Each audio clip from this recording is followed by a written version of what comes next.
এখন আমাদের সমাজে বেশিরভাগ মানুষ জিহাদকে এরকমভাবে সন্ত্রাসী করে, যখন জিহাদের নাম শুনে ইন্না লিল্লাহ জিহাদ, না না না না, এটা তো ভালো জিনিস না, নাউজুবিল্লাহ। মনে রাখবেন, জিহাদ কখনো কোনো সন্ত্রাসী কর্মকাণ্ড নয়। মক্কায় আবু জাহেল, উতবা, সাইবা তারা যেই আল্লাহ রাসূল সাল্লাল্লাহু আলাইহি ওয়াসাল্লাম এবং সাহাবা একরামদের উপরে যেই জুলুম অত্যাচার করেছে, সেটা হলো সন্ত্রাসী কর্মকাণ্ড। জিহাদ কোনো সন্ত্রাসী কর্মকাণ্ড নয়। আবার আরেকবার এই পাপিষ্ট উকবাই আমার রাসূল সাল্লাল্লাহু আলাইহি ওয়াসাল্লামকে গলার এখান থেকে চাদর দিয়ে টেনে চেপে ধরছে, নবীকে হত্যা করবে। যখন আপনার চোখের পানি ফেলে আল্লাহর কাছে দোয়া করবেন এবং মাঠে ময়দানে যখন আপনার ঘাম ঝরা পরিশ্রম করবেন, তখন এই আল্লাহর কাছে দোয়া করার সময় চোখের পানি আর ঘাম ঝরা পানি যখন একত্রিত হবে, ইনশাআল্লাহ এই জমিন বিপ্লবের জন্য উর্বর হয়ে যাবে। আসসালামু আলাইকুম ওয়া রাহমাতুল্লাহি ওয়া বারাকাতুহু। আলহামদুলিল্লাহ নাহমাদুহু ওয়া নুসাল্লি আলা রাসূলিহিল কারীম, আম্মা বা'দু, ফাআউযু বিল্লাহি মিনাশ শাইতানির রাজীম। বিসমিল্লাহির রহমানির রহিম। وقال الله تعالى في كلامه المجيد وفي فرقانه الحميد الذين إن مكناهم في الأرض يقاموا الصلاة وآتوا الزكاة وأمروا بالمعروف ونهوا عن المنكر وقال رسول الله صلى الله عليه وسلم بلغوا عني ولو آية أو كما قال النبي عليه الصلاة والسلام اللهم لك الحمد ولك الشكر। আল্লাহ তাআলা লাখ কোটি শুকরিয়া যে আল্লাহ তাআলা দুনিয়াবি সমস্ত কাজ থেকে ফারেগ হয়ে দিনের কিছু কথা বলার তৌফিক দান করেছেন। এজন্য মহান রব্বুল আলামিনের দরবারে শুকরিয়া জ্ঞাপন করতেছি, আলহামদুলিল্লাহ। মুআজ্জাজ হাজিরিন, আল্লাহ তাআলা তার হাবিব মুহাম্মদুর রাসূলুল্লাহ সাল্লাল্লাহু আলাইহি ওয়াসাল্লামকে এই দুনিয়াতে প্রেরণ করেছেন যে তিনি আল্লাহ তাআলার জমিনে আল্লাহর দ্বীন কায়েম করবেন এবং লা ইলাহা ইল্লাল্লাহ মুহাম্মদুর রাসূলুল্লাহ কালেমার দাওয়াত দিয়েছেন, যাতে মানুষ মুসলিম হয়, আল্লাহর একাত্মবাদে স্বীকার দেয়, আল্লাহ ছাড়া কোনো মাবুদ নাই, এই স্বীকারিত্ব যাতে মানুষ দেয়, পরকালে যাতে মানুষের জাহান্নামের আগুনে না পড়তে হয়। এজন্য আল্লাহর রাসূল সাল্লাল্লাহু আলাইহি ওয়াসাল্লাম এই কালেমার প্রচার করার জন্য যেভাবেই কাজ করার প্রয়োজন পড়ছে সেভাবে দাওয়াত দিয়েছেন। আল্লাহর রাসূল সাল্লাল্লাহু আলাইহি ওয়াসাল্লাম শুধু দাওয়াত দিয়েই ক্ষান্ত থাকেননি। যখন তিনি দাওয়াত দেন, এই দাওয়াত যখন দেন, যারা কবুল করেছেন তারা মুসলিম হয়ে গেছেন, তাদের নামের পেছনে আমরা বলি রাদিয়াল্লাহু আনহু।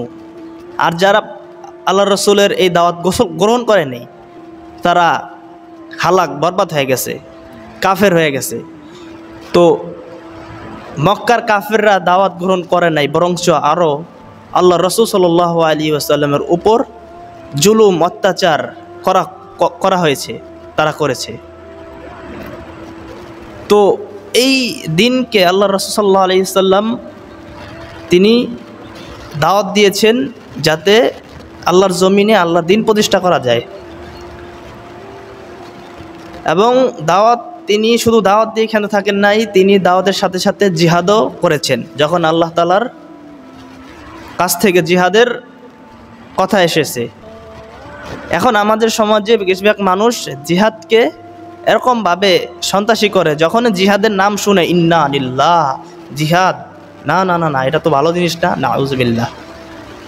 মনে রাখবেন, জিহাদ কখনো কোনো সন্ত্রাসী কর্মকাণ্ড নয়। জিহাদ হলো মাজলুম হয়,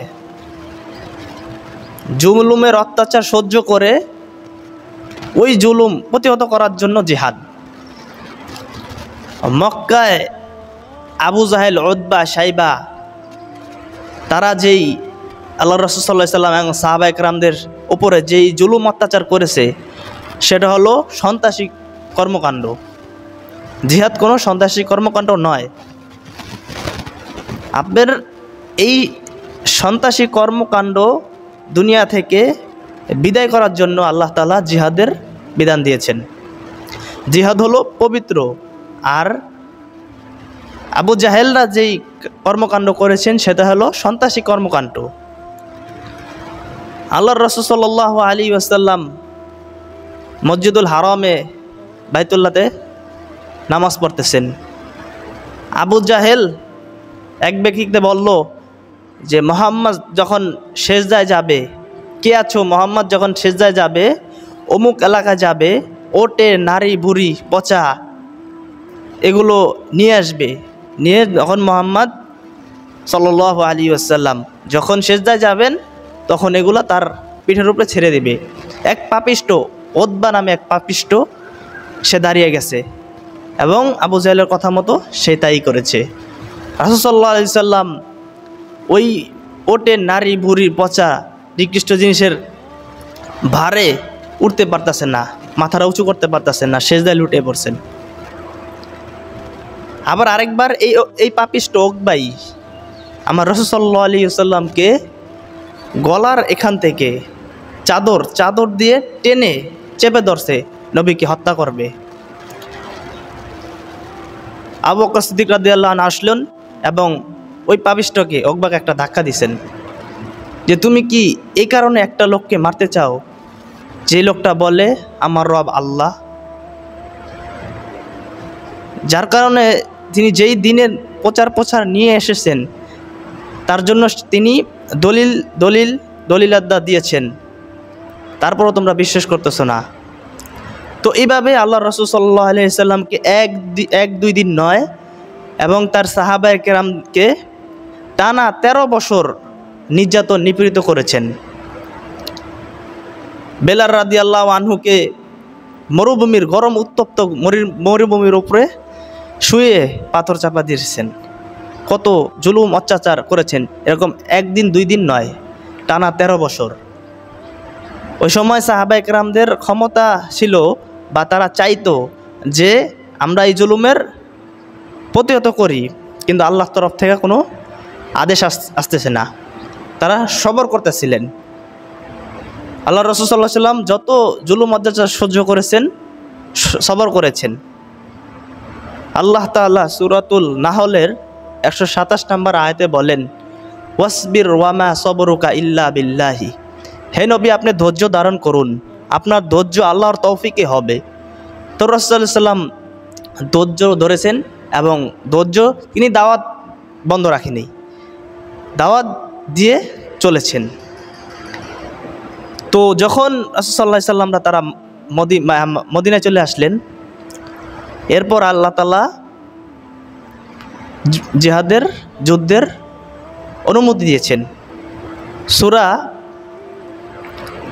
সূরা হজের 39-40 নম্বর আয়াত, এই আয়াতে আল্লাহ তাআলা বলেন উযিনাল্লাযীনা ইউকাতালুনা বিআন্নাহুম যুলিমু ওয়া আন্নাল্লাহা আলা নাসরিহিম লাকাদির। যুদ্ধের অনুমতি দেওয়া হলো, উজিনা যুদ্ধের অনুমতি দেওয়া হলো তাদেরকে যারা আক্রান্ত হইয়াছে, যাদের প্রতি জুলুম অত্যাচার করা হইয়াছে, আর আল্লাহ তাদেরকে সাহায্য করিতে সক্ষম। তো এই আয়াতে যুদ্ধের অনুমতি দিয়েছেন আল্লাহ তাআলা। পরের আয়াতে বলতেছেন আল্লাহ তাআলা আল্লাযী উখরিজু মিন দিয়ারিহিম বিগাইরিল হক ইল্লা আইয়াকুলু রাব্বুনাল্লাহ। আল্লাহ তাআলা বলতেছেন যে তাদেরকে তাদের ঘর বাড়ি হইতে অন্যায়ভাবে বহিষ্কার করা হয়েছে, অন্যায়ভাবে তাদেরকে তাদের ঘর বাড়ি থেকে বের করে দেওয়া হয়েছে, এই কারণে যে তারা শুধু বলিতেন আমাদের রব আল্লাহ। নবী এবং তার সাহাবায়ে কেরাম আজমাইন রাদিয়াল্লাহু আনহুকে তারা বলতেন যে আমাদের রব আল্লাহ, এই কারণে তাদেরকে তাদের ঘর বাড়ি থেকে বের করে দিয়েছেন। একটু এক পর্যায়ে যুদ্ধের অনুমতি দিয়েছেন আল্লাহ তাআলা। এরপর জিহাদের ময়দানে মুমিন মুসলমান সাহাবা একরাম তারা জিহাদ করেছেন। তো আমাদের সমাজে জিহাদ এই জিনিসটাকে অনেকে মানে সন্ত্রাসীর সাথে তুলনা দেয়। সন্ত্রাসী কর্মকাণ্ড আর জিহাদ এক নয়। 13 বছর আল্লাহর রাসূল সাল্লাল্লাহু আলাইহি ওয়াসাল্লাম তার সাহাবারা জুলুম অত্যাচার সহ্য করেছেন। 13 বছর পরে গিয়ে আল্লাহ তাআলা জিহাদের অনুমতি দিয়েছেন, যুদ্ধের অনুমতি দিয়েছেন, তখন যুদ্ধ করেছেন। এই অপবিত্র দূর করার জন্য, সন্ত্রাস নামক এই অপবিত্র দূর করার জন্য আল্লাহ তাআলা জিহাদের বিধান দিয়েছেন। তো এই জন্য ভাই জিহাদকে কেউ মানে সন্ত্রাসী কর্মকাণ্ডের সাথে তুলনা দিলে হবে না। জিহাদের তামান্না যার মনে না থাকবে, জিহাদের তামান্না যার মনে না থাকবে, বা যে জিহাদের সংকল্প যদি কারোর মনে না থাকে, যে তিনি এভাবে, এবং একটা মুমিন যদি এই সংকল্প না করে, না ভাবে, তাহলে সে মুনাফিক হয়ে যাবে, মুনাফিকভাবে তার মৃত্যু হবে। আল্লাহ রাসূল সাল্লাল্লাহু আলাইহি ওয়াসাল্লাম বলেন যে যে ব্যক্তি জিহাদের সংকল্প বা জিহাদের তামান্না তার মনে না রাখলো, তার মুনাফিকই মৃত্যু হবে। তো জিহাদের তামান্না ভাই রাখতে হবে। যে কখনো যদি দীর্ঘ দেশের ওলামা ইকরাম থেকে যদি যুদ্ধের কখনো ডাক আসে, তা আমরা যুদ্ধ করব, ঠিক আছে। যে আল্লাহ রাসূল সাল্লাল্লাহু আলাইহি ওয়াসাল্লাম একটা ভবিষ্যৎবাণী করে গিয়েছিলেন, গাজওয়াতুল হিন্দ নামে একটা যুদ্ধ হবে হিন্দুস্তানকে কেন্দ্র করে। ওই সময় সাহাবায়ে কেরামরা আগ্রহ ছিল সেই যুদ্ধে আমরা যদি উপস্থিত থাকতে পারতাম, সেই যুদ্ধে জড়িত থাকতে পারতাম। আবু হুরায়রা রাদিয়াল্লাহু আনহু বলতেছে যে ওই যুদ্ধে যদি আমি থাকতে পারতাম, আমার ধন সম্পদ যা আছে সব আমি আল্লাহর রাস্তায় ব্যয় করে দিতাম, ওই যুদ্ধে আমি অংশগ্রহণ করতাম। তো এই জন্য ভাই দিন যত যাচ্ছে সেই যুদ্ধের সময় ঘনিয়ে আসতেছে। তো যখনই যুদ্ধের ডাক আসবে আমরা জিহাদে নেমে পড়ব, এই তামান্নাটা থাকতে হবে। এই তামান্নাটাই একজন মুমিনের থাকা দরকার।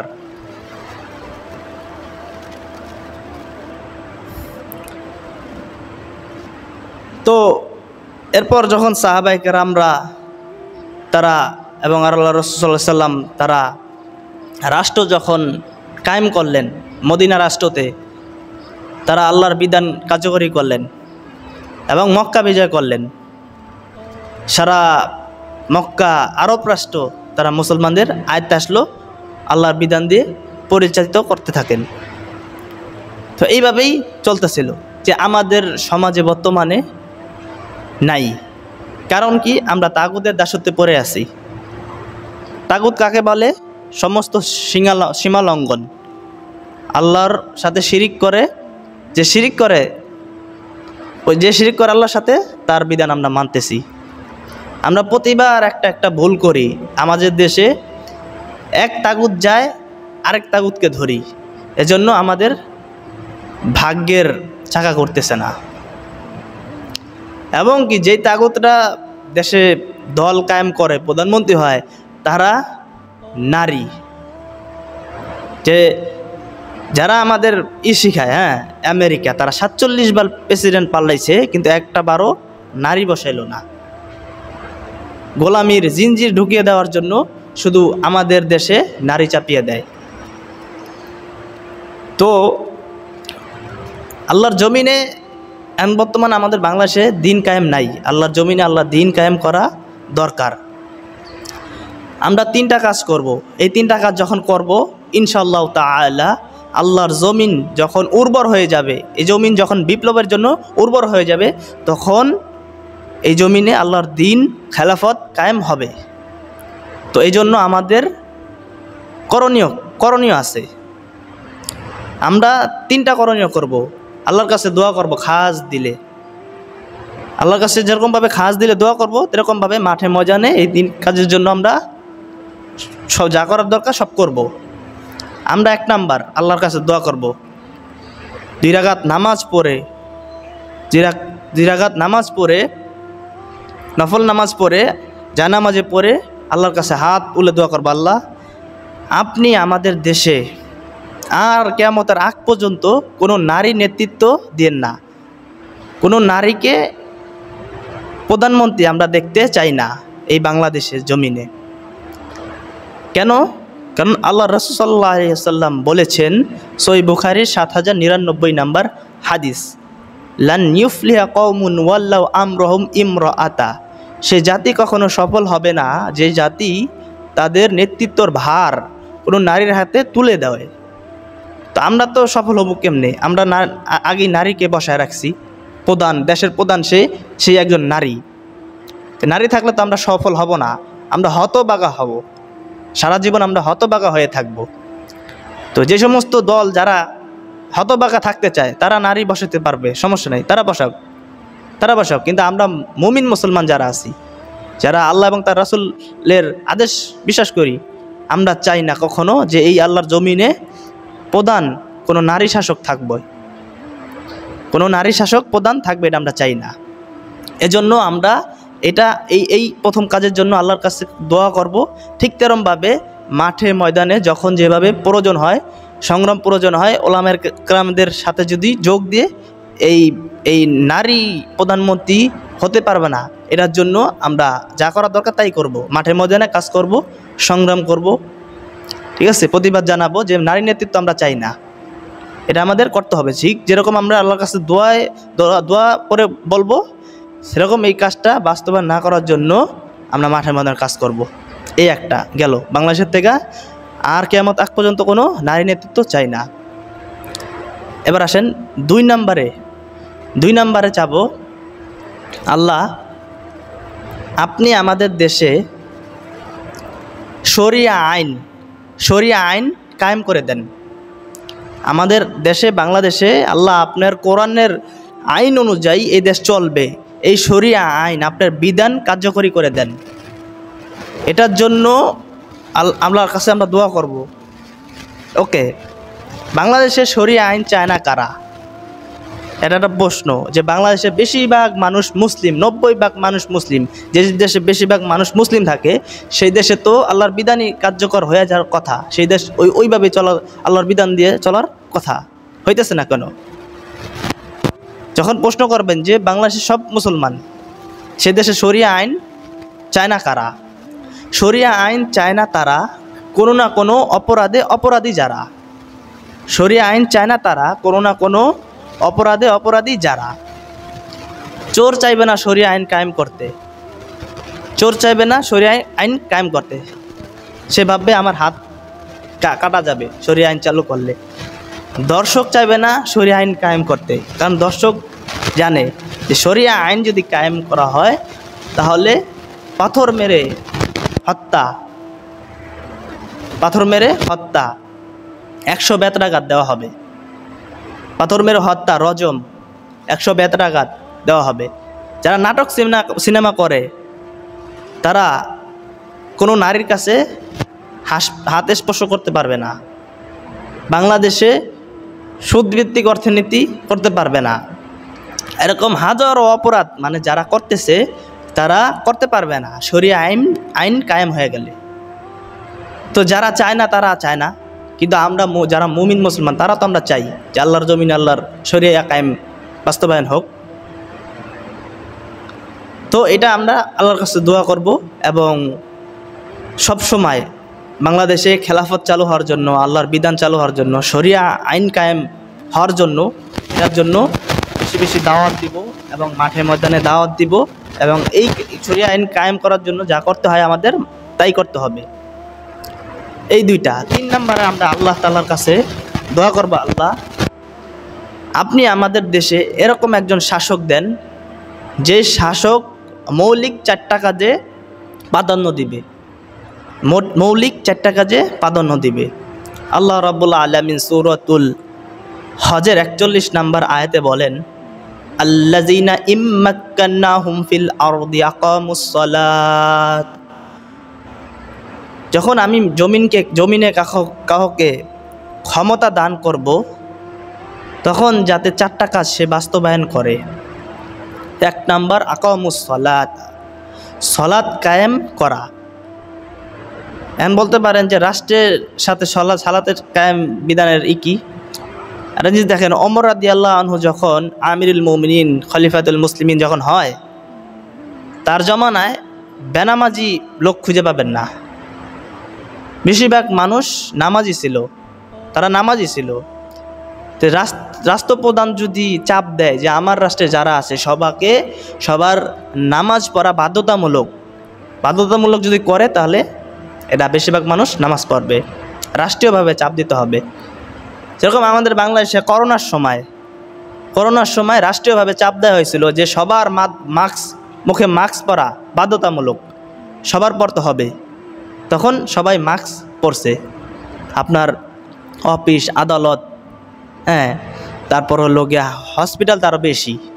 এমনকি মসজিদেও আসতে হলে মাস্ক পরে আসতে হতো, এবং দূরে দূরে সবাই কাতার মানে দূরে ফাঁক করে দাঁড়াইতো।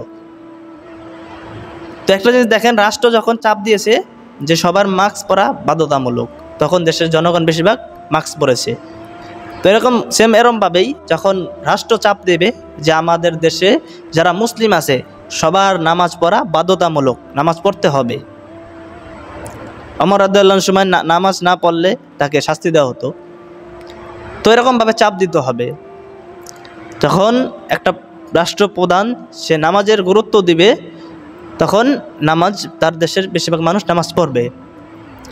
তো আল্লাহ তাআলা প্রথম বললেন আকামুস সালাতা, সালাত কায়েম করা।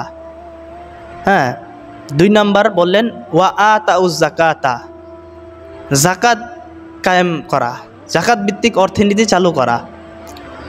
যখন আমাদের দেশে যাকাত ভিত্তিক অর্থনীতি শুরু হয়ে যাবে, তখন সুদ বলবে যাকাত তুমি ভাই ভালো থাকো, আমি সুদ কুলাঙ্গার আমি পলাইলাম। যাকাত তুমি ভালো থাকো, আমি সুদ কুলাঙ্গার আমি পলাইলাম। তো যে দেশে জাকাত ভিত্তিক অর্থনীতি চালু হয়ে যায় সে দেখে সুদ টেকে না। তো আমরা সুদের থেকে বেঁচে যাব। আমরা ব্যক্তিগতভাবে যেভাবে আমরা সুদ থেকে বাঁচতে চাই, রাষ্ট্রীয়ভাবে যদি রাষ্ট্র এই জিনিসটা করে, তাহলে রাষ্ট্রের সবাই সুদ থেকে বেঁচে যাবে, সুদের কর্মকাণ্ড থেকে। একটা জিনিস দেখেন, সুদ আর হলো জাকাত ভিত্তিক অর্থনীতি, এই দুইটার মানে পার্থক্য কি, আর এর মধ্যে কি আসে, ফায়দারা কি আসে। সুদের মাধ্যমে একটা শ্রেণী দিন দিন বড়লোক হতে থাকে, আর একটা শ্রেণী দিন দিন গরিব হতে থাকে। এটা হলো সুদের ফজিলত, ঠিক আছে। একটা শ্রেণী দিন দিন বড়লোক হতে থাকে, আর একটা শ্রেণী দিন দিন গরিব হতে থাকে। যার টাকা পয়সা আছে সে সুদে টাকা দিয়ে দিতেছে, আর সে লাভ খাইতে খাইতে দিন দিন আরও বড়লোক হয়। আর ওই যেই গরিব মানুষটা সুদে টাকা নিছে, সে লাভের টাকা দিতে দিতে তার জীবন শেষ, আর আসলটা তো পড়ে গেছে, এটা কবে দিবে। তো যারা সুদভিত্তিক অর্থনীতি করে, এটার ফায়দা এটাই দাঁড়ায় যে এক শ্রেণীর মানুষ তারা দিন দিন বড় হয়, আর এক শ্রেণীর মানুষ দিন দিন গরিব হয়। আর জাকাতের মাধ্যমে কি হয়, জাকাতের মাধ্যমে গরিব বড় লোকের যে টাকাটা, এই টাকাটা যখন জাকাত আসে, এই টাকাটা তখন গরিব আত্মীয় স্বজনরা পায়, আশপাশের গরিবরা পায়, পাড়া মহল্লার যারা গরিব আছে তারা এই টাকাটা পায়। তো ওই গরিব যখন সুদের টাকার জন্য নেওয়া দরকার ছিল, যখন সুদ থাকবে না, যারা জাকাত দিবে সঠিকভাবে, তখন ওই জাকাতের টাকাটা গরিবরা পাইতেছে। আপনার আমাদের দেশে যদি জাকাত ভিত্তিক অর্থনীতি কায়েম হয়, তাহলে গরিব পাওয়া যাবে না, কারণ বড় লোকের টাকাটা গরিবরা পাচ্ছে। বাংলাদেশে গরিব থাকবে না। আপনার আফগানিস্তান, সুবহানাল্লাহ, ভাইদের জন্য দোয়া করি আল্লাহ তাআলা তাদের নেক হায়াত বাড়ায় দেব। যে তারা যখন খেলাফত চালু করছেন, রাষ্ট্রীয়ভাবে জাকাত ভিত্তিক অর্থনীতি সব টাকা করে সমস্ত গরিবকে দেওয়া হয়েছে, ঠিক আছে, সব গরিবকে দেওয়া হয়েছে। এবং ওই দেশে এখন গরিব নাই, গরিব খুঁজে পাওয়া যায় না। তো এই হলো জাকাতের পার্থক্য, যে একটা শ্রেণী দিন দিন বড়লোক হয়, একটা সুদের পার্থক্য যে একটা শ্রেণী দিন দিন বড়লোক হয়, আর একটা শ্রেণী দিন দিন গরিব হয়। আর জাকাতের মাধ্যমে এই টাকাটা পুরা মার্কেটে ঘুরতে থাকে, বড়লোকের টাকাটা গরিবেরা পায়, ঠিক আছে। এই হলো পার্থক্য। তো এরপর আল্লাহ তাআলা বলতেছেন, এক নম্বর বললেন যে আকামুস সালাতা ওয়া আতাউজ যাকাতা ওয়া আমারু বিল মারুফি ওয়া নাহাউ আনিল মুনকার। 3 এবং 4 নম্বরে আল্লাহ তাআলা বলতেছেন যে সৎ কাজের আদেশ করো, সৎ কাজের আদেশ করো এবং অসৎ কাজে নিষেধ করো। রাষ্ট্রীয়ভাবে রাষ্ট্রপ্রধান যখন সৎ যত কাজ আছে, যে সৎভাবে মানুষকে দাওয়াতের মাঠে ময়দানে পাঠাইব, যে তোমরা দাওয়াত দাও, সত্যের কাজ করো, সৎ কাজের আদেশ করো, অসৎ কাজের নিষেধ করো। বাংলাদেশে অসৎ কাজের নিষেধ কি? যে ভাই মদ খায়ও না, জুয়া খায়ও না, জুয়া খেলো না, হ্যাঁ, জিনা করো না। আর সৎ কাজের কি? যে নামাজ পড়ো, আল্লাহকে ডাকো, কোরআন তেলাওয়াত করো, সৎ কাজ, সৎ কাজের আদেশ। আর অসৎ কাজের কাজ যে মদ খেও না, বিড়ি খেও না, সিগারেট খেও না, বোনের হক নষ্ট করো না, এগুলো সৎ কাজ। তো এটা যখন রাষ্ট্রীয়ভাবে রাষ্ট্র যখন করব, এই জিনিসটা আরও ব্যাপকভাবে ফলাও হয়। রাষ্ট্রপ্রধান যখন মানে সঠিক থাকবে, তখন সেই দেশের জনগণ তো সঠিক থাকা মানে এমনি হয়ে যাবে চাপের কারণে। তো এই জন্য ভাই যে 3টা বলতেছিলাম যে আল্লাহ তাআলার কাছে দোয়া করব, 1 নম্বরে যে আল্লাহ আমাদের দেশে আর কিয়ামত আগ পর্যন্ত কোনো নারী নেতৃত্ব চাই না, 1। 2 নম্বরে যে আল্লাহ মৃত্যুর আগে চোখে দেখে যেতে পারি যে আল্লাহর জমিনে তোমার দিন কায়েম হয়েছে, তোমার শরিয়া কায়েম করে দাও। 3 নম্বরে আল্লাহ তাআলার কাছে দোয়া করব যে আল্লাহ এমন একজন শাসক দেন, যেই শাসক মৌলিকভাবে 4টা কাজে প্রাধান্য দিবে, নামাজ কায়েম করবে, জাকাত ভিত্তিক অর্থনীতি কায়েম করবে এবং সৎ কাজের আদেশ এবং অসৎ কাজের নিষেধ করবে। তো এই কাজের জন্য আমরা ঠিক যেরকমভাবে আল্লাহ তাআলার কাছে দোয়া করব, এই কাজের জন্য আমরা মাঠে ময়দানে কাজ করব ইনশাআল্লাহ তাআলা। সুম্মা ইনশাআল্লাহ তাআলা আল্লাহর জমিনে আল্লাহর দিন কায়েম হবে। যখন আপনার এই দোয়া করবেন আল্লাহর কাছে জায়নামাজে বসে, যখন আপনার চোখের পানি ফেলে আল্লাহর কাছে দোয়া করবেন এবং মাঠে ময়দানে যখন আপনার ঘাম ঝরা পরিশ্রম করবেন, তখন এই আল্লাহর কাছে দোয়া করার সময় চোখের পানি আর ঘাম ঝরা পানি যখন একত্রিত হবে, ইনশাআল্লাহ এই জমিন বিপ্লবের জন্য উর্বর হয়ে যাবে।